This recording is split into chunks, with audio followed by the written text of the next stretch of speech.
Bonjour à tous, c'est encore Hussein Consulting. Je suis ici avec mon partenaire technique, M. Amin Yaya. Nous allons vous parler encore de l'immobilier au Cameroun. Et qui dit immobilier au Cameroun parle du type d'habitation. Et dans le type d'habitation, nous avons aussi les zones dans lesquelles il faut construire. Et qui parle de zones parle aussi de classe sociale. Parce que la classe sociale ne doit pas être négligée dans ce qu'on appelle immobilier au Cameroun. Nous pouvons l'impacter positivement comme nous pouvons l'impacter négativement. Et qui parle aussi d'impact, parle aussi du type de matériaux qu'il faut utiliser dans cette construction.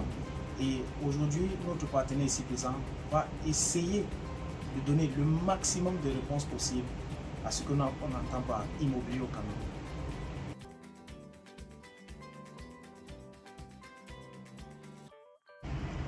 Encore Hussein Consulting.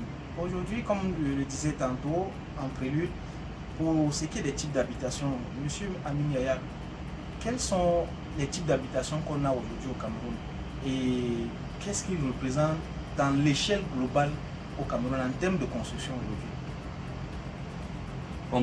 Bonjour à tous. Les types d'habitation que nous avons au Cameroun présentement, nous pouvons partir sur des T2, des T3, des T4. Je m'explique. Des T2, ce sont des habitations avec deux pièces vivables, c'est-à-dire le salon et une chambre, communément appelé studio. Les T3 sont des appartements, deux chambres, salon et ainsi de suite. Donc voilà ce que nous avons présentement au Cameroun. Mais les plus utilisés, comme vous me l'avez demandé, ce sont des T2 et des T3, c'est-à-dire des studios et des appartements. Et dans ce type d'habitation, quels sont les avantages d'avoir un T2, un T3 ou alors un TX ou Z, même comme on peut le dire? Parce que trouver aussi son compte dans ce domaine, c'est pas aisé pour tout le monde. Oui, normalement, vu que tout part d'abord du budget financier. Après le budget finance, on peut voir la contrainte de l'emplacement ou du lopin de terre où on doit construire. Bon, maintenant, avec toutes ces contraintes, on peut voir ce qu'on peut implanter. Mais généralement, on parle plus du T3 parce que du T3, on a des espaces plus vivables. Il y a un environnement plus grand. Mais du T2, comme les studios, c'est à but locatif. Locatif, on va mettre en location, mais pour des résidences personnelles ou privées, pour ceux qui ont les moyens et ils ont encore un grand lopin de terre, on peut partir sur du T3.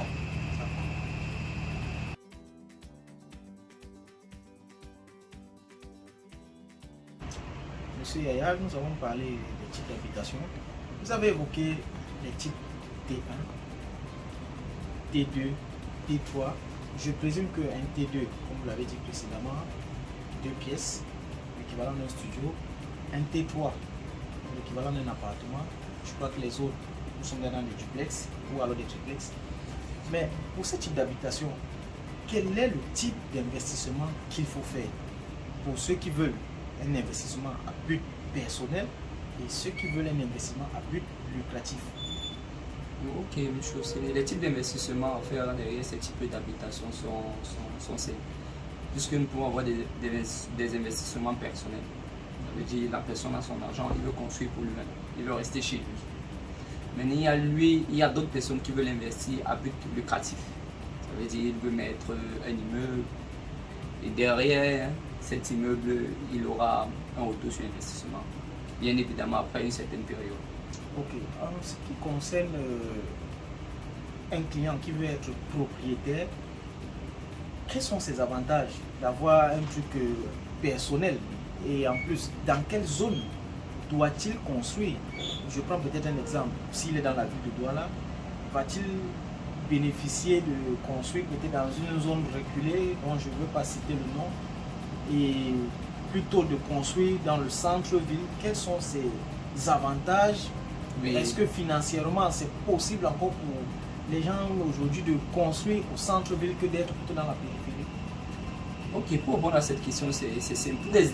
Pour des investissements personnels, ça veut dire où la personne va rester avec sa famille, il n'y a pas de souci là-bas. Il peut construire où il veut.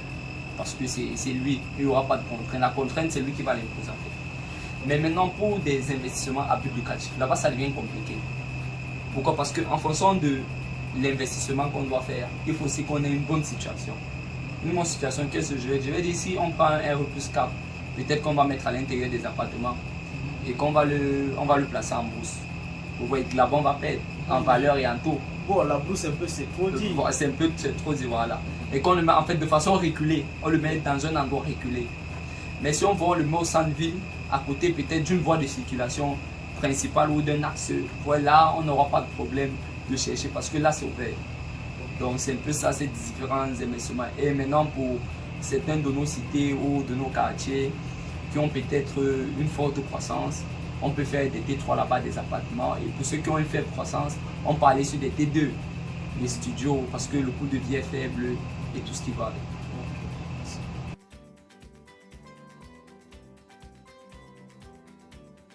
Monsieur Yaya, j'aimerais savoir, en ce qui concerne les classes sociales, le potentiel investisseur doit-il investir dans ce domaine en fonction d'un business plan bien précis et bien établi en fonction de la zone dans laquelle il construit, ou alors doit-il juste construire parce que ses moyens lui permettent de construire dans une zone, même si le niveau de vie est faible ou alors moyen? Y a-t-il des conditions qu'il faut réunir pour que l'investisseur ne se sente pas demain après demain berné ou alors dupé dans son investissement de départ? Parce que tout le monde qui veut investir dans ce secteur se dit, si je fais mon immeuble, forcément à la fin, au bout de 2-3 mois, il va être plein.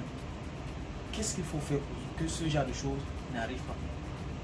C'est une très bonne question parce que là, ça me fait penser à ceux qui font des investissements. On finit de construire peut-être cette année et le premier locataire va entrer après 2 ans, 3 ans. Oui, parce qu'on en a vu. Voilà. C'est justement pour ça, parce qu'ils n'ont pas fait, ils se sont dit on a l'argent, on peut construire ce qu'on veut. On n'a pas oublié la contrainte, ça veut dire la couche sociale à laquelle on a affaire. Puisque c'est très important. On ne peut pas venir dans un quartier où la couche sociale pour se battre est à moins de 70 000 et on met quelque chose que la location va donner les 150 000. Il y aura problème. Là, nous sommes d'accord. Là, on ne peut pas citer des quartiers aussi parce que nous avons des cas pareils.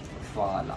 Donc, ce qui fait quoi? Qu'importe l'argent de l'investisseur, qu'importe ses moyens, il doit toujours voir la contrainte d'où il se trouve. C'est très important. Ça, c'est très important et c'est même primordial. Ça veut dire, pour celui qui n'a pas trop, il peut s'arrêter en R+2 et en fonction de la zone, peut-être mettre des T2 ou des T3. Donc, l'équivalent des studios ou des appartements. Ou des appartements, voilà. Mais celui qui a assez de moyens que de mettre un R2 en T2 ou en T3, il peut aller sur un R4, sur un R6, mais toujours en T2 et en T3. En fonction de la classe. La classe sociale cible dans la zone où il veut implanter son projet. Mais si d'abord il y a cette T3, ça veut dire à partir du T4 où les locations peuvent aller à 200, 250 000 le mois et qui se retrouvent devant une couche sociale qui se bat à peine avec 80 000. Il y a problème. Nous sommes d'accord que l'immeuble, pour qu'il s'occupe, il va falloir que le potentiel de la cité augmente avec le temps. Il va devoir attendre. C'est un peu ça où certains de nos investisseurs piquent un peu. Parce qu'ils ne sont pas bien conseillés. Oui, ça c'est pas évident. Et c'est pas aussi à négliger quand même. Justement.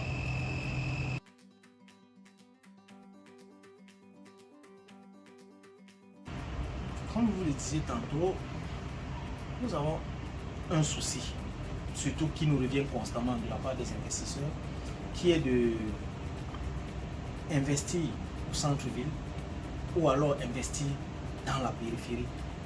Aujourd'hui, on se rend compte que le centre-ville, il est assez étouffé. Ça, il faut le reconnaître, il est assez étouffé, surtout au Cameroun. Dites-moi, sincèrement, investir au centre-ville, est-il encore possible? Si oui, quels sont les avantages? Et pourquoi doit-on plutôt pousser nos futurs investisseurs à aller dans les périphéries? Ok. La question de départ part d'abord sur l'investisseur. En fonction de ce que l'investisseur veut implanter. L'envergure du projet en fait.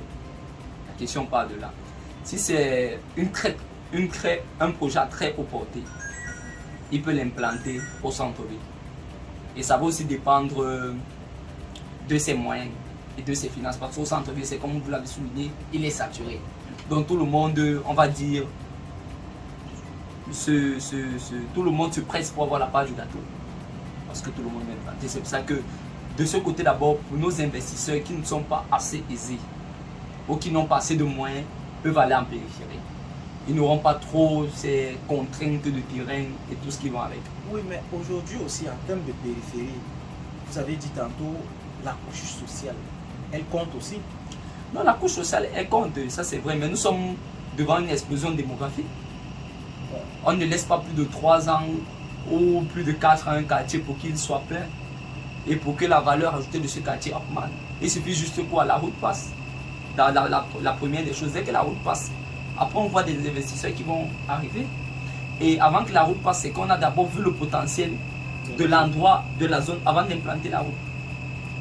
Okay. Et pour tous ceux qui sont toujours en train d'investir dans le centre-ville, pensez-vous qu'ils sont dans plus de dépenses financières en termes d'investissement, ou alors c'est quand on est dans la périphérie qu'on a plus de gains parce que non seulement on investit moins, et aussi que sur le long terme on est gagnant parce que quand le boom démographique est là, je ne sais pas, je vais dire ça comment, tout est toujours occupé tout le temps parce qu'il n'y en a plus assez d'espace.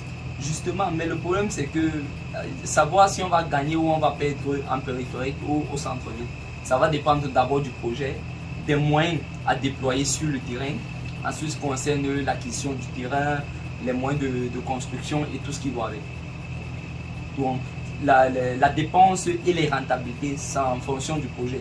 Celui qui va dépenser plus aura plus de dépenses et plus de rentabilité que celui qui dépensera et qui dépensera moins.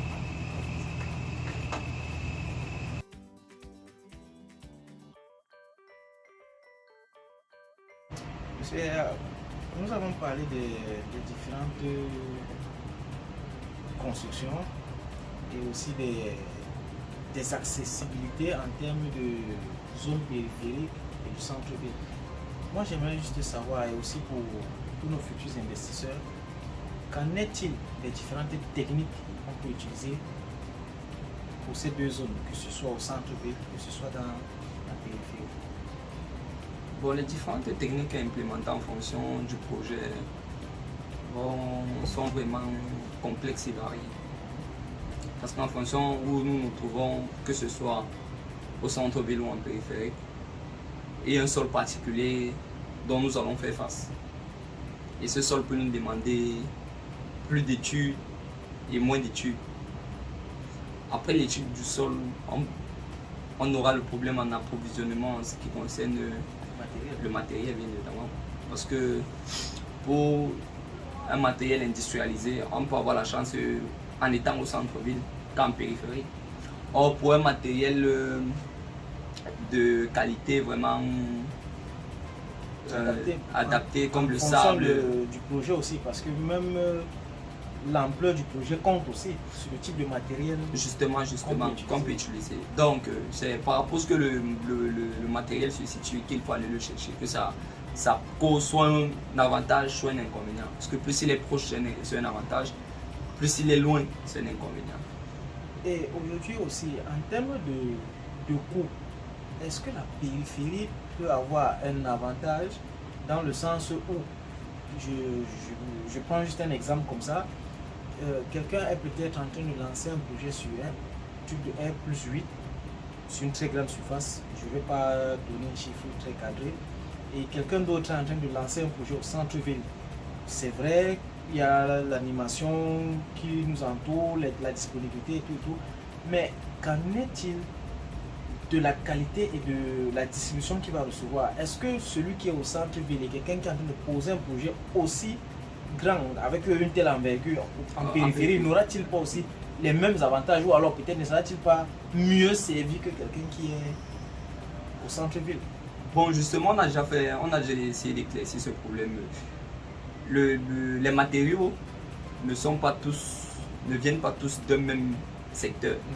Bon, on a différentes matières qui viennent de plusieurs endroits différents. Et on a l'avantage que pour ceux qui sont en ville, ils sont facilement approvisionnés sur des matières qui se trouvent là. Mais il y a des matières qu'on ne va pas trouver au centre-ville, comme le sable ou le gravier, qu'il va falloir aller chercher en périphérie. Là-bas, il est désavantagé. Or, celui qui est donc en périphérie, sur ce côté, il a un avantage. Mais sur le matériel qu'on trouve au centre-ville, comme le ciment, la ferraille, il est avantageux. Voilà. Bon, j'aimerais juste savoir, c'est un dernier point comme ça que j'aimerais aborder avec vous sur la qualité. C'est surtout la qualité. Est-ce que, en fonction du projet d'envergure qu'on a, n'avons-nous pas des chances d'avoir un produit de meilleure qualité, peu importe la zone où on se trouve, que contrairement à quelqu'un qui est sur un projet, je ne vais pas dénigrer les autres parce que tous ceux qui investissent apportent du développement. Mais est-ce que cet impact-là sur l'ampleur n'agit-il pas aussi sur la qualité? Parce qu'on a vu des gens faire des immeubles R+3 mais s'écrouler, mais d'autres font des +8, sont là 2 ans, 3 ans, des fois 10 ans même. Et bon, au niveau de la qualité du travail effectué, bon, cela va de plusieurs critères. Ça peut aller de l'investissement, de l'investisseur et de la qualité du travail du technicien ou du maître d'œuvre qui est en place. Là, je m'explique. Si l'investisseur n'a pas un plafond sur les coûts et que par la bonne foi des techniciens qui vont travailler, ils vont utiliser le bon matériel, là nous sommes d'accord. Si on a une contrainte sur le plafond financier, là-bas il faudrait qu'on joue avec la moralité du technicien. Ça veut dire avec les coûts qu'on aura, on puisse au moins acheter le matériel de qualité. Pour essayer de compenser le rapport qualité-prix. Voilà. Mais maintenant, ce qui est sûr, c'est que l'investisseur ne peut pas venir construire sans rien avoir. Maintenant, si les moyens sont déployés et que le travail effectué n'est pas bon, parce que les moyens vont toujours être déployés, ça veut dire qu'on a eu des techniciens qui ont eu une mauvaise foi. Parce que c'est, il faut qu'on le dise. Il y a des travaux qu'on voit ici dehors, vraiment, c'est vraiment pas beau. C'est vraiment pas beau. Et ce qui est mauvais dans ce domaine, c'est quoi? C'est que c'est un travail qui se constate à la fin. Ça veut dire quand on commence, on ne peut pas voir si c'est bien ou mal fait. Ouais, mais c'est fondation égale fondation. Effectivement.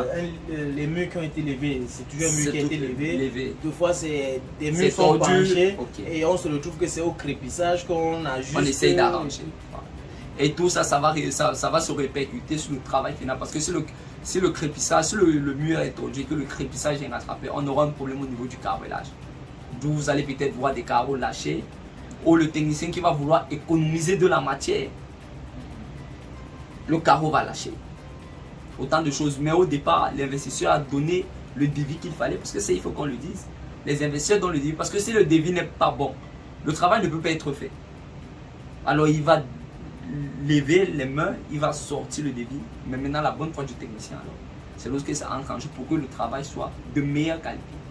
Donc tout revient au technicien parce que même avec peu de coûts, le technicien peut faire un meilleur travail. Il connaît les techniques à mettre sur le terrain. Peu importe la zone, périphérie ou alors au centre-ville. Qu'importe la zone, vu qu'on construit partout. Même si c'est dans l'eau, on va rembler. Après, on met la posolante, on peut poser un radier général ou on peut poser sur pilotis. Il y a tellement de méthodes. Donc ce n'est plus l'endroit qui préoccupe pour que le travail soit de bonne qualité. Maintenant, il faut juste avoir affaire de techniciens de très bonne foi. Si les moyens y sont, de très bonne foi. Bon, merci monsieur Amin Yaya de nous avoir éclairci encore. Non, c'est moi qui vous remercie. Okay. Bon, merci encore à tous les 237. C'était le Sun Consulting. Restez connectés.